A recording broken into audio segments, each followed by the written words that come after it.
Hello everyone, welcome to knowledge reference. আজকে food SI GK ক্লাসের নবম পাঠে সকলকে আবারও স্বাগত। থাকছে top 50 expected one liner GK, যা তোমাদের আপকামিং ফুড এসআই পরীক্ষার জন্য অতি গুরুত্বপূর্ণ। তোমরা অবশ্যই প্রথম থেকে শেষ পর্যন্ত পুরো ভিডিওটি দেখবে।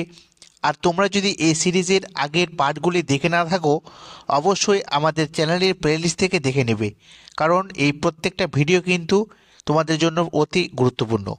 তো চলো কথা না বাড়িয়ে শুরু করছি আজকের 9 নম্বর ক্লাসের সেরা 50টি প্রশ্নোত্তর কী রয়েছে। তো আজকে 441 নম্বর প্রশ্ন থেকে শুরু হচ্ছে। তো প্রশ্নটি দেখো, ইন্ডিয়ান রিপাবলিকান আর্মি কে প্রতিষ্ঠা করেন? ইন্ডিয়ান রিপাবলিকান আর্মি কে প্রতিষ্ঠা করেন? সূর্য সেন। মনে রাখবে, মাস্টার দা সূর্য সেন তিনি ইন্ডিয়ান রিপাবলিক আর্মি প্রতিষ্ঠা করেছিলেন। মৌলিক অধিকারকে ম্যাগনা কার্টা অফ ইন্ডিয়া এটা কে বলেছিলেন? মৌলিক অধিকারকে ম্যাগনা কার্টা অফ ইন্ডিয়া বলেছেন B.R. আম্বেদকর। তারপরে কার্লিং কাপ কোন খেলার সাথে যুক্ত? মনে রাখবে, ফুটবল। ফুটবল খেলার সাথে যুক্ত হচ্ছে কার্লিং কাপ। পরবর্তী প্রশ্ন দেখো, Indian council for cultural relation, Indian council for cultural relations এর সদর দপ্তর কোথায় রয়েছে? নিউ দিল্লিতে। পরবর্তী প্রশ্ন, গ্রিন পার্ক স্টেডিয়াম কোথায় রয়েছে? তো কানপুরে রয়েছে গ্রিন পার্ক স্টেডিয়াম। অজন্তা গুহা নির্মিত হয়েছিল কোন আমলে? মনে রাখবে, গুপ্ত যুগে বা গুপ্ত আমলে অজন্তা গুহা নির্মিত হয়েছিল। পরবর্তী প্রশ্ন, ভারতের দক্ষিণতম স্থলবিন্দুর নাম কি? তো ভারতের দক্ষিণতম স্থলবিন্দু হচ্ছে ইন্দিরা পয়েন্ট। সত্যমঙ্গলম টাইগার রিজার্ভ কোথায় রয়েছে? সত্যমঙ্গলম টাইগার রিজার্ভ রয়েছে তামিলনাড়ুতে। নেক্সট প্রশ্ন, কিষান ঘাট কোন বিখ্যাত ব্যক্তির সমাধিস্থল? কিষান ঘাট এটা হচ্ছে চৌধুরী চরণ সিংয়ের সমাধিস্থল। নেক্সট প্রশ্ন দেখো, ইলোরা গুহা কোথায় রয়েছে? তো মহারাষ্ট্রে রয়েছে ইলোরা গুহা। বিশ্ব ধরিত্রী দিবস অর্থাৎ আর্থ ডে, ঠিক আছে, ওয়ার্ল্ড আর্থ ডে, এটা পালিত হয় 22শে এপ্রিল। মনে রাখবে, 22শে এপ্রিল। নেক্সট প্রশ্ন দেখব, আরবরা সিন্ধু জয় করে কত সালে? আরবরা সিন্ধু জয় করে 712 খ্রিস্টাব্দে। মনে রাখবে, আরবরা 712 খ্রিস্টাব্দে সিন্ধু জয় করে। নেক্সট প্রশ্ন দেখো, শকাব্দের প্রচলন শুরু করেন কে? তো কুষাণ সম্রাট কনিষ্ক তিনি শকাব্দের প্রচলন করেছিলেন। লাইট অফ এশিয়া কাকে বলা হয়? গৌতম বুদ্ধকে বলা হয় লাইট অফ এশিয়া। সান্দাকফু কোন পর্বতশ্রেণীর সর্বোচ্চ শৃঙ্গ? তো সান্দাকফু হচ্ছে সিঙ্গালীলা পর্বতের সর্বোচ্চ শৃঙ্গ। সোলার সিস্টেম কে আবিষ্কার করেছিলেন? বিজ্ঞানী কোপারনিকাস। কোন রাজ্য সবচেয়ে বেশি বনভূমি রয়েছে? তোমরা রাখবে, মধ্যপ্রদেশ রাজ্যের মধ্যে সবচেয়ে বেশি বনভূমি রয়েছে। নেক্সট প্রশ্ন দেখো, কোন বায়ু বাণিজ্য বায়ু নামে পরিচিত? তো আয়ন বায়ু বাণিজ্য বায়ু নামে কিন্তু পরিচিত। মানব বিকাশের ক্ষেত্রে সর্বোচ্চ স্তরে কি রয়েছে কোন রাজ্য? তো কেরালা। কেরালা কিন্তু হিউম্যান ডেভেলপমেন্ট ইন্ডেক্সে সবচেয়ে টপে রয়েছে। তারপরে জাতিপুঞ্জের সদর দপ্তর কোথায় অবস্থিত? নিউ ইয়র্কে, ঠিক আছে, নিউ ইয়র্ক, এখানে রয়েছে জাতিপুঞ্জের headquarter.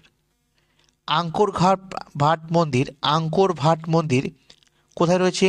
কম্বোডিয়াতে। Queen of hill station, queen of hill station বলা হয় মুসৌরিকে। মনে রাখবে, মুসৌরিকে বলা হয় কুইন অফ হিল স্টেশন, ঠিক আছে। নেক্সট প্রশ্ন দেখব, the race of my life এটা কার আত্মজীবনী? The race of my life এই আত্মজীবনীটি হচ্ছে মিলখা সিংয়ের, ঠিক আছে। হুমায়ুন নামা এই গ্রন্থের লেখককে? গুলবদন বেগম। মনে রাখবে, হুমায়ুন নামা গ্রন্থের লেখক হচ্ছে গুলবদন বেগম। বাল্মীকি ব্যাঘ্র প্রকল্প অর্থাৎ বাল্মীকি ন্যাশনাল পার্ক কোথায় রয়েছে? বিহারে। খলজি বংশের প্রতিষ্ঠাতা খলজি বংশের প্রতিষ্ঠা কী করেন? মানে কত সালে হয়? 1290 সালে, ঠিক আছে। তোমরা কমেন্ট করে জানাও যে এই খলজি বংশের প্রতিষ্ঠাতা কে ছিলেন, ঠিক আছে।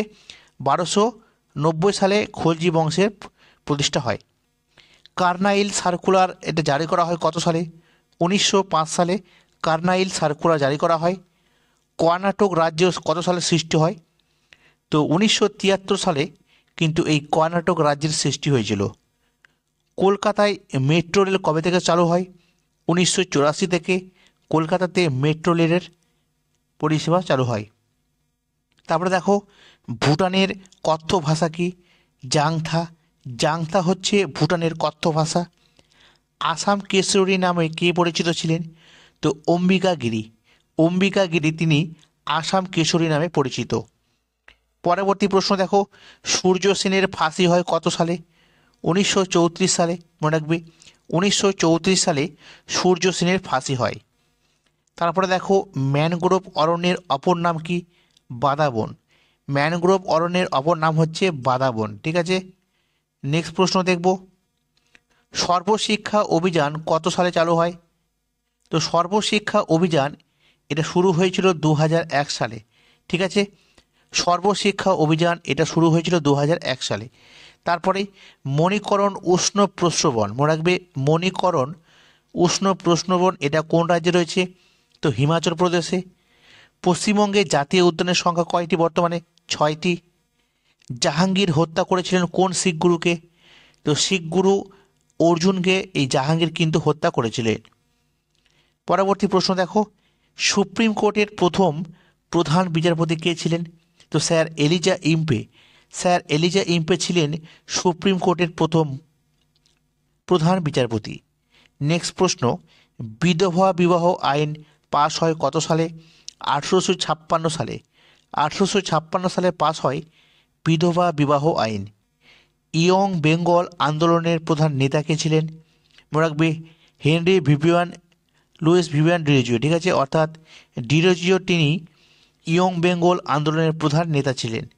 তারপরে 1837 সালে অশোকের শিলার কিন্তু পাঠোদ্ধার করেন কোন বিখ্যাত লোক?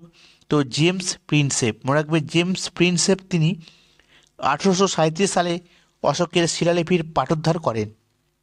পরবর্তী, সংবিধানের আত্মা বলা হয় কাকে? তো সংবিধানের যে প্রস্তাবনা রয়েছে, ঠিক আছে, প্রিয়াম্বেল বা প্রস্তাবনা, এটাকে বলা হয় সংবিধানের আত্মা। তারপরে মিনি কনস্টিটিউশন বলা হয় কাকে? মিনি কনস্টিটিউশন বলা হয় 42তম সংশোধনীকে, যেটা 1976 সালে করা হয়েছিল। তার প্রথম বিশ্বকাপ ফুটবল শুরু হয় 1930 সালে। ঠিক আছে, পরবর্তী প্রশ্ন দেখো, দক্ষিণ ভারতের সবচেয়ে প্রাচীন ভাষা কী ছিল? তো দক্ষিণ ভারতের সবচেয়ে প্রাচীন ভাষা ছিল তামিল ভাষা। মনে রাখবে তামিল ভাষা। নেক্সট দেখো, পাঞ্চেত বাঁধ, এই পাঞ্চেত বাঁধটি কোন নদীর ওপর রয়েছে?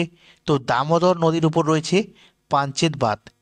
কাবাডি খেলায় কতজন খেলোয়াড়ের মানে দল থাকে?